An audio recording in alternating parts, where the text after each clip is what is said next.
Punk Rock HR is proudly sponsored by UKG. Visit ukg.com to learn more about their award-winning all-in-one HR solution. They're going to make your life easier. Head on over to ukg.com.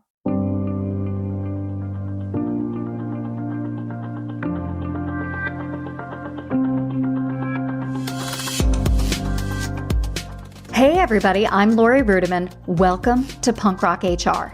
My guests today are Chaz Fields and Teresa Smith. They're part of the HCM Advisory Group at UKG, where they offer insights and advice to corporate HR leaders and business leaders just like you. Today's conversation focuses on big data, but not like it's 2016. We bring it to life in 2021. We talk about where it is, what it feels like, what it means, and how to utilize big data to really fix work. So if you're on an HR journey and you're like, I need to improve my executive presence, or I want to tell better stories and make the case for fixing the employee experience, well, sit back and enjoy this conversation with Chaz Fields and Teresa Smith.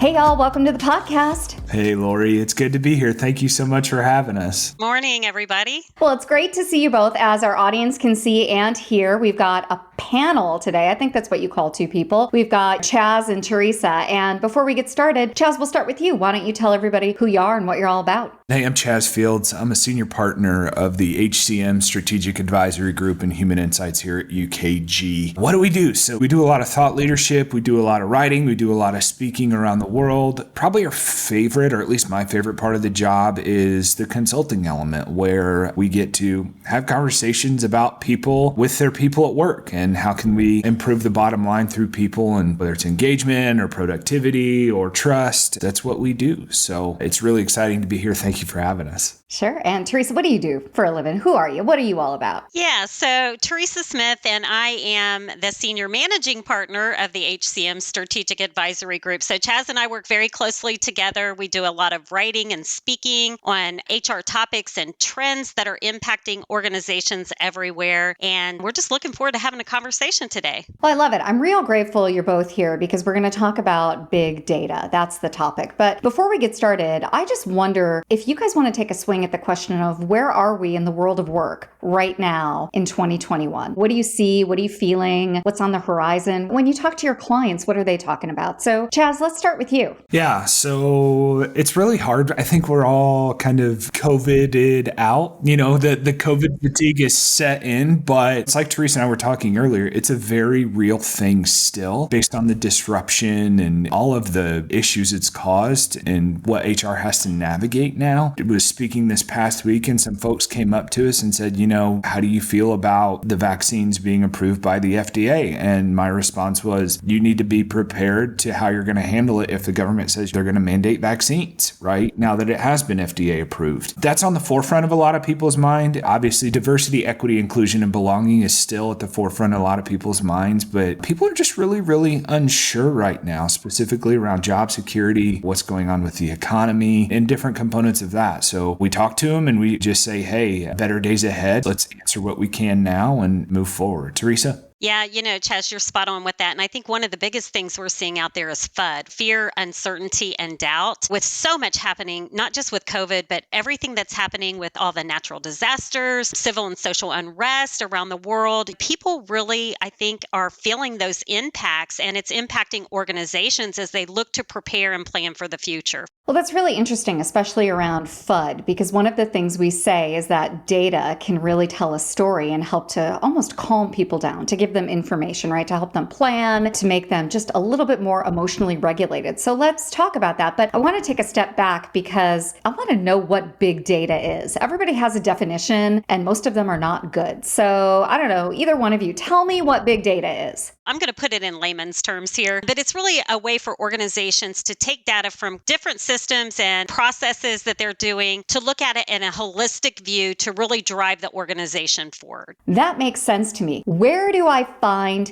big data? Like, where is it? Can I find it in a computer? Can I find it in a system? Like, where does it sit? Where does it reside? That's a great question. Here's the deal. It's everywhere. It really boils down to how you're tracking it. It's data at high speed and velocity. I mean, at the core, that's that's what we're talking about, is a lot of it at a high speed. So it could be across multiple systems. It could be data that's in your mind. Now, when you start to talk about big data, immediately you think about the technology piece. So for a lot of companies that Teresa and I work with, it's in Microsoft Excel. It could be in your ERP. It could be in your HCM. It could be in your time clocks. It could be all of these different places, even in your logistics software, your service and distribution software. All of it plays a factor into your people and how you as an organization make decisions. Okay, so we've got big data. It's too big for me to kind of look at it and make any sense of it, right? It's in systems, it's all over. And to have it tell a story, we need to process it, right? So how do we do that? Is that through HR technology and tools? Is that through systems? When you work in HR, what do you do with this big data? Why and how is it useful? Yeah, I think one of the biggest things around why and how it's useful is it comes in a variety of different methods, as Chaz mentioned, right? So you may even have big data in some of your manual processes. So it's making sure that you have that data in a single view that you can pull from, or to be able to easily integrate data from various different systems to really begin to paint that picture or tell that story across the organization. Problem is, sometimes it's a little too complex, right? So we kind of push away from it or we shy away from it, and we just go back to our traditional methods of using data overall. Whether you're a payroll pro or an employee wanting to understand your paycheck better,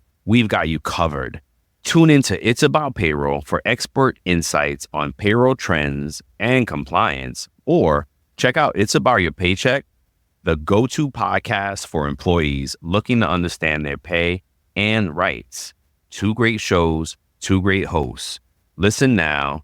Brought to you by Work Defined, where payroll meets clarity. Amazing. All right. So I can see why it would then be important to figure out a way to get to this data, because we want to tell better stories, make better decisions. Tell me why this is still important, because we've been talking about this for like a decade, but I don't think we make a good enough case as to why this is important in human resources. Great question. I think what's really interesting about this whole thing is, and Teresa and I were talking about this before, and we hear it all the time, is HR has their hands in just about every part of the business, right? They just do so much. And what happens is an executive or a leadership person says, tell us more about big data and tell us about our people data. And if I'm being honest, sometimes HR doesn't have the ability or has been given the opportunity to be trained on even how to assess data day in and day out, right? So then you hear about artificial intelligence, Lori, and it's like, well, how do we use AI in our decision making? And now, don't get me wrong, there's a lot of technology out there that will help you address sentiment and provide recommendations and let the data and the AI do what it's supposed to do. But we also have to take a step back and think about, have we even taught HR how to practically look at data and say, here is what you're seeing, here are the decisions that you can make from this? And I think when you break it down into smaller pieces of the pie, it's not as scary, right? But we can't just flip a switch and be a data scientist like Teresa is overnight. Those things take time, and they take resources, and they take training. And that's what we're trying to accomplish, is to say, hey, look, there is tech out there that will help you, but there's also ways that you can address it in simpler form. So if you don't have the technology, you can actually make that story for yourself and say, I looked at XYZ charts, graphs, XYZ Excel spreadsheets, and we started here, and here's how we've improved, and here's where we're going, and really create that strategic vision and goals. Well, I like this idea of storytelling with data, because you're right. When we talk about it, it's often focused on this weird robotic way of thinking, and it's for IT folk. And I want to be able to tell a greater story about employees. Like, I want some emotional resonance. So talk to me about the emotional impact of big data. What's the potential? What can be realized with it? Well, definitely don't shy away from big data, right? That's the most important thing here. But currently we see a lot of organizations where they're touting their data, but they're still not really understanding what it's saying. And as a result, we often get paralyzed by what actions we need to take to make corrections if the data hints the slightest little problem. So many times this is a result of not having a fully good understanding of their data and how that data can really be brought to life. So I think HR leaders and people managers kind of get inundated with these terms like strategic data or artificial intelligence, people analytics, and machine learning. It's a lot to comprehend, and it can be frustrating when they're told that these areas really should be their focus without having a sense of how that will happen or where all these activities will fit in our day-to-day. This is frustrating also for our employees, right? right? And our managers and leaders alike, because when you have a lack of data or data is bad or it's inaccurate and it's difficult to access or understand, it impacts every part of the business. And the business, it's impacted because if they don't have access to the right data, think about that for a second, right? If you don't have access to the right data, it can result in poor customer service that can impact the bottom line. And then when we look at it from an employee perspective, if it's difficult to get data out or the data is hard to understand, it can be very frustrating for the employees, especially when they need information in a timely manner to make personal as well as professional decisions. And this is where you start seeing that emotions of the employee morale declining. And then for our managers and our leaders, if they don't have the data they need to drive their teams and move the organization forward, it really makes it difficult for them to make organizational and strategic changes to their people and their processes. And really, it's hard to align their people with the organizational goals. So there's a lot of emotions behind all of this. Yeah, I think the big key is, and this goes back to physics, with every action, there's a reaction. And every decision you make, there's going to be a positive reaction or a negative reaction. And I think it boils down to, one, is your data trusted? If it's garbage in, it's going to be garbage out. And if it's garbage out, that does impact the employees because you're making decisions on something that is literally trash, for lack of a better term, right? So we have to take a look at that, right? If we sit here and we say we care about the business, we have to make sure that we care about our people first because they're the ones that make the business thrive. And if we are impacting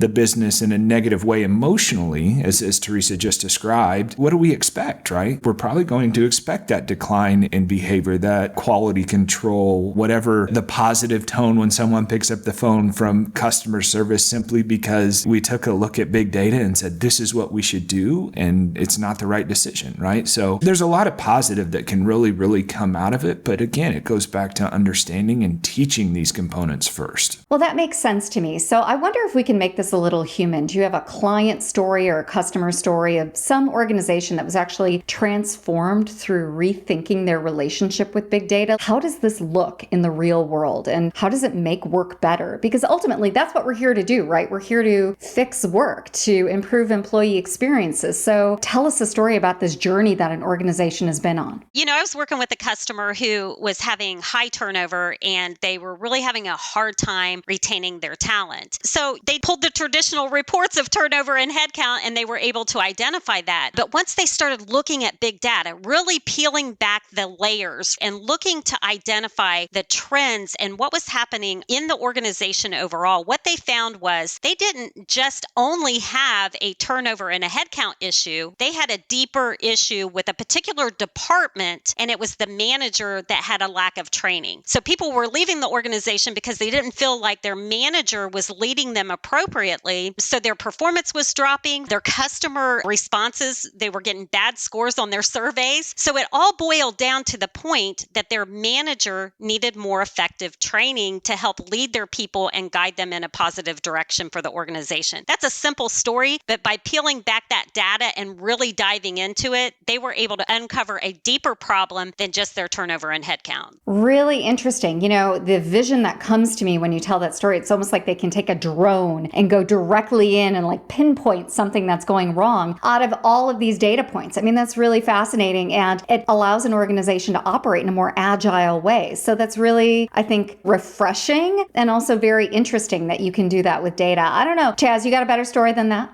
Hey, this is William Tincup. Listen, we did a series for iSolved called Heroes of HR, where we talked to HR practitioners. And these are just your run-of-the-mill, everyday, slogging it out, 300 employees in Cedar Rapids, HR pros. Mostly it's centered around iSolved and what they do with iSolved, but also they talk a lot about kind of the day-to-day rigor of HR. If you're curious about that, search for Heroes of HR wherever you get your podcasts. Thank you.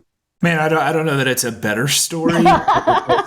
so maybe I'll highlight some of the things that Teresa talked about there. I think the reality of it is when we take a look at some of the things that we notice with trends, one of the things that we know with HR people is they open up all these Excel spreadsheets and Teresa and I can literally watch their face go blank. I was working with a customer out of Oklahoma. It was a manufacturing environment. And as we all know, manufacturing typically has pretty high turnover just in general. But the turnover, ironically, was because was the people that were recruiting didn't fully understand the business. So I took a look at some of the data they were doing, some of the requisitions, some of the stuff that they were putting out. And what was happening was in the interview process, they were describing a job that actually wasn't the job being performed by the individual that was walking through the door. So really what we had was a mishap of expectations being set with that individual. And all of that was driven by, man, you have high turnover, but there's got to be something more to just manufacturing being hard work. I think people know that manufacturing is hard work, and come to find out, it was the individual just didn't understand the full gamut of what the business was doing, thus leading to the turnover. So simple trends, identifying and learning some of those tips, tricks, and techniques that Teresa and I are going to share over the next several months. We're absolutely going to help people understand that you don't have to have that blank stare anymore. Yeah, that's really reassuring. Well, tell us a little bit about your journey and what's next for the both of you with big data, with your jobs. What's on the horizon for you? Because I know this is a passion for you. You're passionate about educating HR leaders and leaders of tomorrow. So where is this big data journey taking you?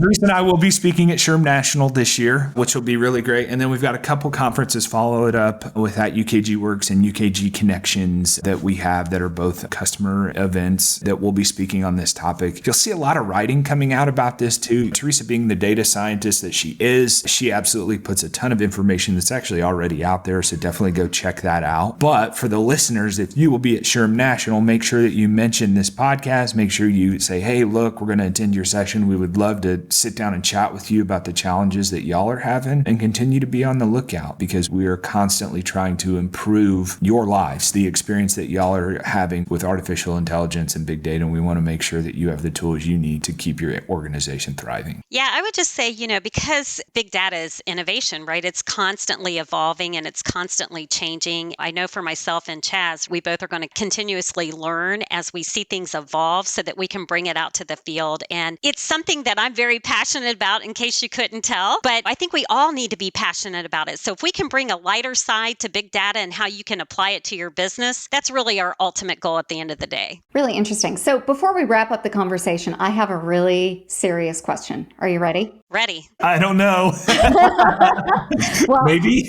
I want to know, is it big data or big data? I got to tell you, Lori, I've been struggling with this my whole life. I think it depends on where you're from. Some people call it data, some call it data. I'm from the South, so I'm going to call it data. Chaz, what about you? I'm Data, and I live in Texas, but I'm from Indiana, so I don't know. It's kind of like tomato. It is what it is. If you don't know, we'll just spell it, Teresa. Maybe that's what we'll do, is DATA. That's how we'll address it moving forward. I don't want to sound like a noob, even though I am about this kind of stuff. So I just wanted to check in with y'all and make sure it was not like a violation of anything to say data. So maybe we'll do a poll, Lori. Maybe that's what we'll do. We'll do a poll and get back with you. I don't know. I love it. I'm voting on that poll. If it's on Twitter or LinkedIn, just let me know I'm there. Well, it's been a real pleasure to kind of talk to you about organizations, their journeys, and most importantly, why HR needs big data. So if we want to learn more, we know that we can go to ukg.com and, get on the blog, get on all the good stuff. But where else could we go, Chaz? Yeah, so if you just do a quick Google search of Teresa Smith or Chaz Fields, you can check out those resources. I'll always refer you to SHRM too. SHRM has some phenomenal resources out there that you can use, but quick and easy, go follow Teresa and I on LinkedIn. We can absolutely provide resources. We're constantly publishing that. And also, I would encourage the workforceinstitute.org. We do a lot of research and keep up on the frontline trends of what's going on in the workplace. So, Teresa, anything else to add? No, I think you nailed it right there. Thank you. Amazing. Well, we'll include all of that in the show notes. And thanks again for being a guest on the podcast today.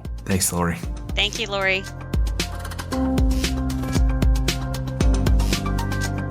Hey, everybody. I hope you enjoyed that conversation with Chaz Fields and Teresa Smith of UKG. Now, remember, UKG is a sponsor of Punk Rock HR this month, so head on over to ukg.com or visit the show notes at lorirudiman.com/podcast to download a white paper where I write about the future of work and really pull in some key thought leaders and some insights from UKG as well. It's a pretty great white paper, if I do say so myself. Now, that's all for today, and I hope you enjoyed it. We'll see you next time on Punk Rock HR.